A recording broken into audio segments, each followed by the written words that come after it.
Neste momento, eu quero vos trazer uma breve reflexão com respeito à iminente volta do nosso Senhor e Salvador Jesus Cristo. Foi a maior promessa que Jesus deixou para os seus apóstolos, que representava a sua igreja. Quando ele estava para ir ao céu, voltar para a casa do Pai, ele disse que iria enviar o Consolador, não iria deixar os apóstolos, a sua igreja, a sós, mas iria enviar o Espírito Santo, o Espírito da verdade. Então estamos vivendo na dispensação da graça, na dispensação do Espírito Santo de Deus que habita na igreja. E o papel do Espírito Santo é convencer o homem da justiça, ou seja, do pecado, da justiça e do juízo. Do pecado, porque o mundo não acreditam na pessoa exclusiva de nosso Senhor e Salvador Jesus Cristo. Este é o pecado que faz com que o homem se mantenha na sua cegueira espiritual e distante de Deus. Então o papel do Espírito Santo de Deus é convencer este homem desse pecado da incredulidade. Que os olhos dele sejam abertos, ele passa a entender, a compreender o plano da salvação que foi realizado através de nosso Senhor e Salvador Jesus Cristo e que é o único meio pelo qual o homem poderá ser salvo a chegar-se a Deus. Então o Espírito Santo de Deus convence a todos. Agora, o converter-se depende exclusivamente do ser humano.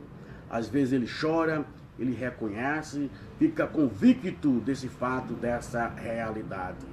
Mas ele fecha o seu coração, não permitindo que Jesus entre e transforme a sua vida. Então este é o papel do Espírito Santo de Deus, convencer o homem do pecado, da justiça e do juízo. Que justiça é essa? São os méritos de nosso Senhor e Salvador Jesus Cristo. É o sacrifício de nosso Senhor e Salvador Jesus Cristo que justifica o ser humano, que imputa a inocência a ele, que os tornam justificado quando este homem se arrepende. E do juízo, por que do juízo? Porque o Deus desse século, Satanás, já foi julgado. Jesus já o venceu. Ele é o inimigo vencido já por Cristo Jesus. Quando Jesus ressuscitou ao terceiro dia, Jesus triunfou sobre a morte, trazendo a imortalidade. Então Jesus deixou a maior promessa para a sua igreja, que se encontra no Evangelho conforme escreveu o apóstolo São João, capítulo 14, os versículos de número 1 e 2, que nos diz: não se turbe o vosso coração, credes em Deus, crede também em mim. Na casa de meu pai há muitas moradas. E se não fosse assim, eu vos teria dito: vou preparar-vos lugar. E quando eu for e vos preparar lugar, virei outra vez e vos levarei para mim mesmo, para que onde eu estiver, estejais vós também. Então aqui está a maior promessa que o Senhor Jesus Cristo fez para a sua igreja. Ele disse que iria preparar lugar no céu. E essas moradas já estão preparadas. Este lugar já está preparado. João, quando foi exilado para a ilha de Pátimo, para ser morto por causa do evangelho de nosso Senhor e Salvador Jesus Cristo, Deus mostrou a ele a cidade já preparada para os salvos. Então, o plano original de Deus, Deus sempre vai mantê-lo. Ou seja, Deus tinha um projeto eterno de criar o homem para a sua glória, para a sua eternidade. E providenciou um belíssimo jardim e ali colocou aquele casal. Esta foi a vontade de Deus, que o homem vivesse eternamente servindo a este Deus. Mas sabemos que Satanás, ele frustrou temporariamente, né, este plano original de Deus, esta vontade de Deus, né, para com o homem. Mas Deus providenciou outro meio, ou seja, dando mais outra oportunidade a este homem para ele regressar ao estado original. E Deus providenciou um lugar melhor ainda, não na terra, mas a Bíblia diz que ele uma cidade que está preparada lá nos céus. Então, a igreja, a qualquer momento, ela poderá ser arrebatada ao encontro do Senhor nos ares e para sempre estar com ele. E Deus fará novos céus e nova terra, e esta cidade descerá do céu e habitará nesse novo céu e nessa nova terra para sempre. Então estamos vivendo nos últimos dias.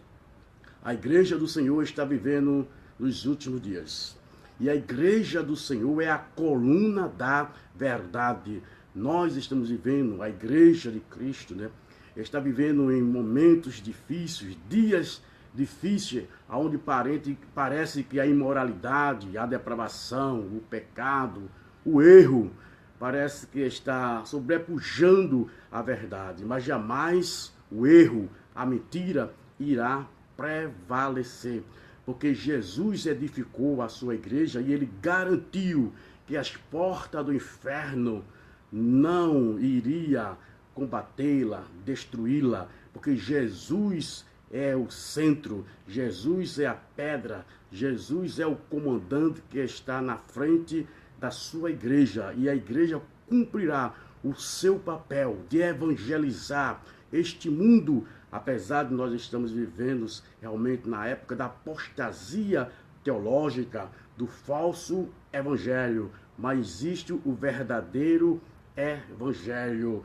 Aqueles que são guiados pela palavra de Deus, pela Bíblia, não são confundidos de maneira alguma, sabe discernir, diferenciar do certo e do errado. Apesar de tudo que está acontecendo, né, no mundo, né, e religiosos,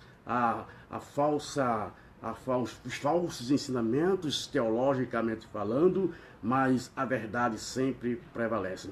Estamos vivendo em época onde Satanás está sabendo que ele está vivendo os seus últimos dias aqui na terra, e ele está levantando os seus precursores, os seus ministros da mentira, que tinha por responsabilidade de falar a verdade, de ensinar a verdade ao povo. Pelo contrário, chegam até dizer que inferno não existe.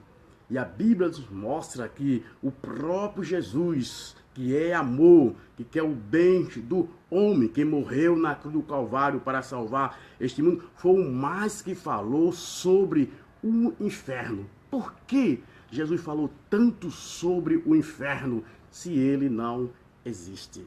Então o inferno existe. E Jesus falou tanto com respeito ao inferno para mostrar que ele existe e que realmente vai haver um sofrimento eterno. Vai haver uma separação eterna daqueles que rejeitaram, desprezaram ele como único e exclusivo Salvador. E outros que afirmam que Adão e Eva também não existiram. Ora, se Adão e Eva não existiram, eu também não existo. Porque a Bíblia diz que nós somos realmente criação de Deus, porque Deus criara o primeiro homem, Adão, e mandou que povoasse a terra. Então, outra mentira de Satanás. Mas a igreja está na terra falando a verdade, que Jesus está voltando e que só existe um meio pelo qual o homem pode ser salvo da condenação eterna, do juízo que está para vir sobre este mundo, exclusivamente através da pessoa de nosso Salvador Jesus Cristo. Apesar dos cientistas, né, serem pessoas inteligentes, eles estão preocupados, estão gastando milhões de dólares para encontrar em outros planetas, né, lugar para sobrevivência, para construir casa, cidade lá, ao invés de investir na pobreza, né, em que vive o mundo, mas eles estão investindo em coisas supérfluas. Enquanto a Bíblia diz que uma cidade já está preparada, né? A igreja vai entrar nela para viver eternamente. Lá não vai existir mais morte, lá não vai existir doenças, né? As leis naturais não irão atingi-los, porque nós estamos, a igreja está em um corpo glorificado, está em corpo imortal, um corpo incorruptível, que não está mais sujeito às leis da natureza física, e os cientistas preocupados em construir casa em Marte. E se ele conseguir isto, só quem vão poder parar é quem tem dinheiro e não vão sobreviver para sempre. O mal sempre estará lá. Só Jesus Cristo é quem providenciou uma morada eterna, um lugar eterno, com um corpo que não será mais sujeito às leis físicas, às leis naturais. E para sempre a igreja irá viver, reinar com o Senhor e Salvador Jesus Cristo por toda a eternidade. Então, neste momento, eu trago esta breve reflexão para você, como um pregador da palavra de Deus, que estou profetizando a palavra de Deus, que ela é digna de toda a credibilidade, porque passarão os céus e a terra, afirmou Jesus categoricamente, mas as minhas palavras não hão de passar. Ou seja, tem que se cumprir palavras por palavra. Tudo está se cumprindo, que o homem queira ou não queira, que ele acredite, não acredite, a palavra de Deus todos os dias está se cumprindo, né? Para a qual ela foi profetizada. Jesus está às portas, Jesus está voltando e a sua igreja está aguardando este grande acontecimento. Maranata, ora vem, Senhor Jesus.